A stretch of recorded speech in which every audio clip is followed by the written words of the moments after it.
एक कदम ईश्वर की ओर।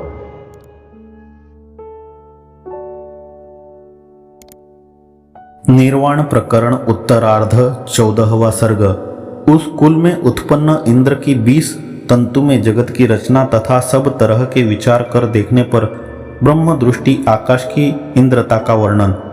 भुषुंड जी ने कहा, हे विद्याधर, पूर्वोक्त उस इंद्र के कुल में उत्तम गुणों से पूर्ण श्री संपन्न कोई इंद्र हुआ। उस देवलोक में उसका वह अंतिम शरीर था।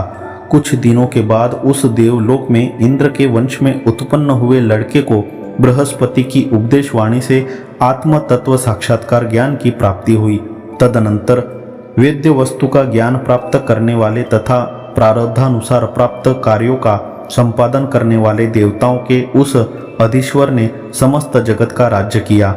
उसने दानवों के साथ युद्ध किया, अपने शत्रुओं को जीता तथा अज्ञान को पार कर चुके मन वाले उस राजा ने 100 अश्वमेघ यज्ञ किए। उसने अपने किसी कार्यवश कमल दंड के कोमल तंतु के अंदर चिरकाल तक निवास किया। उस 20 तंतु के भीतर कल्पित ब्रह्मांड में राज्य करना तथा युद्ध में जय पराजय प्राप्त करना आदि भिन्न भिन्न सैकड़ों वृत्तांतों का भी उसने खूब अनुभव किया। इसमें तनिक भी संदेह नहीं है। ज्ञान बल युक्त उस राजा को कभी अचानक ऐसी इच्छा उत्पन्न हुई कि मैं भली भांति ध्यान लगाकर माया शबलित ब्रह्म का स्वभाव देखूं। इसके बाद उसने एकांत में स्थित होकर बाहर और भीतर से संपूर्ण विक्षेप कारणों के त्याग से शांत बुद्धि होते हुए समाधि लगा करके सर्वविध शक्तियों से संपन्न सर्व वस्तुमय सर्वत्र व्याप्त सब तरह से सर्वदा सर्वरूप और सबके साथ सर्वगामी पर ब्रह्म को देखा, जो अनेक हाथ और पैरों से युक्त था, चारों तरफ जिसकी आंखें, मस्तक और अनेक मुख थे, सभी और अनेक श्रोत्रेंद्रियों से युक्त तथा लोक में सबको आवृत्त करके जो स्थित था, वह संपूर्ण इंद्रियों के गुणों से निर्मुक्त होता हुआ भी उनके रूप आदि गुणों के ग्रहण करने की शक्तियों से समन्वित था। परमार्थ में सबसे अलग रहता हुआ भी वह व्यवहार में सबको धारण किए हुए था। निर्गुण रहने पर भी वह संपूर्ण गुणों का भोक्ता था। समस्त प्राणियों के बाहर भीतर स्थित अचर तथा चर सूक्ष्म होने से अविज्ञेय एवं दूरस्थ होने पर भी वह समीप में ही स्थित था। सर्वत्र चंद्र सूर्यमय, सर्वत्र पृथ्वीमय, सर्वत्र पर्वतमय, सर्वत्र सागरमय, सर्वत्र चित्सार गुरु रूप, सर्वत्र आकाशमय, सर्वत्र संस्कृतिमय, सर्वत्र जगन्मय, सर्वत्र मोक्ष रूप, सर्वत्र आद्य चिन्मय, सर्वत्र सर्व पदार्थमय तथा सर्वत्र वह सबसे रहित था।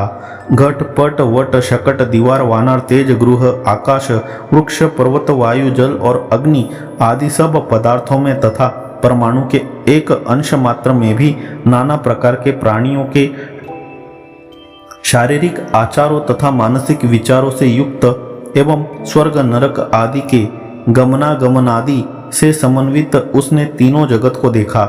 मिर्च के भीतर तीक्ष्णता तथा आकाश के भीतर शून्यता किनाई तीनों जगत सत्सद्रूप अर्थात आविर्भाव कालात्मक एवं तिरोभाव कालात्मक चिन्मय परमात्मा में विद्यमान है।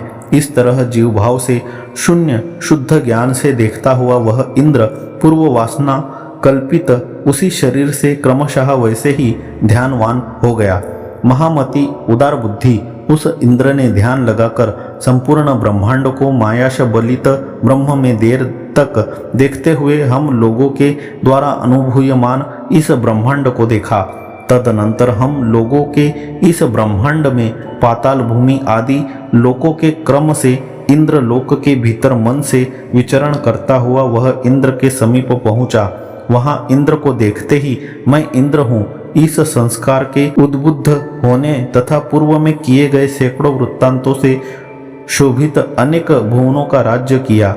हे विद्याधर कुलाधीश, इस रीति से उस त्रस रेणु के अंतर्गत इंद्र के कुल में उत्पन्न वह इस ब्रह्मांड में भी देवों का राजा बनकर स्थित है, यह तुम जान लो। इस ब्रह्मांड का इंद्र बन जाने के बाद उसने ब्रह्म में बीज के सदृश संस्कार रूप से स्थित पूर्व काल के ज्ञान योगाभ्यास रूप योग से 20 तंतु के भीतर स्थित अपने प्राक्तन वृत्तांतों का स्मरण किया। सर्वशक्ति संपन्न ब्रह्म में सर्वत्र सबका सद्भाव होने से इस तरह के सैकड़ों इंद्र विद्यमान है, यह कहते हैं। त्रस्त रेणु के उदर में 20 तंतु के भीतर अपना निवास बनाकर कांतिमान जैसे यह इंद्र कहा गया है, वैसे ही इधर उधर उस तरह के सैकड़ों हजारों व्यवहार चिदाकाश में हो चुके हैं और हो भी रहे हैं। हे विद्याधर, जब तक आत्मा साक्षात्कार नहीं होता तब तक प्रबल यह दृश्य रूप नदी अविच्छिन्न रूप से चिरकाल तक बहती ही रहती है और चौथी भूमिका से लेकर छठी भूमिकाओं तक उस ब्रह्म पद के अर्धरूढ़ तथा अर्ध अनारूढ़ होने पर बहुत दूर तक लंबी चौड़ी फैली हुई यह माया रूप से अनुभव में आ जाती है। एकमात्र विलास में ही तत्पर रहने वाली यह माया केवल सत्य परमात्मा साक्षात्कार से विलय को प्राप्त होती है। चूंकि यह माया है, इससे इसके वैचित्र्य में कोई विशेष हेतु ढूंढने की जरूरत नहीं है। यह कहते हैं, हे अनघ, यह माया जिस किसी कारण से जहाँ कहीं यथा कथनचित उत्पन्न हुई दिखाई देती है, अतः इसकी विचित्रताओं के विषय में विशेष चिंता नहीं करना चाहिए, अथवा एकमात्र अहंकाराध्यास ही इसके वैचित्र्य में निश्चित हेतु है। यह कहते हैं, मेघ से वृष्टि के सदृश अहम भाव रूप चमत्कार से कुहरे के जैसी यह माया उत्पन्न होती है और आत्मा के साक्षात्कार मात्र से क्षण भर में ही शीघ्र नष्ट हो जाती है। चूंकि सर्व साक्षी ब्रह्म का रूप परमार्थतः समस्त विकल्पों से रहित ही है, इसलिए अहंकार के वश से विस्तृत हुए मानस विकल्पों तथा दृष्टा दर्शन दृश्य रईस त्रिपुटी रूप इंद्रिय के विकल्पों से मुक्त स्वभाव अर्थात जागृत अवस्था से शून्य होने के कारण वासनामय स्वाप्निक पदार्थों से रहित है। शून्य रूप एकमात्र आकाश की तरह पूर्ण अवभास वाला एक चिद्रूप आत्म तत्व ही परिशिष्ट है। 14वां सर्ग समाप्त।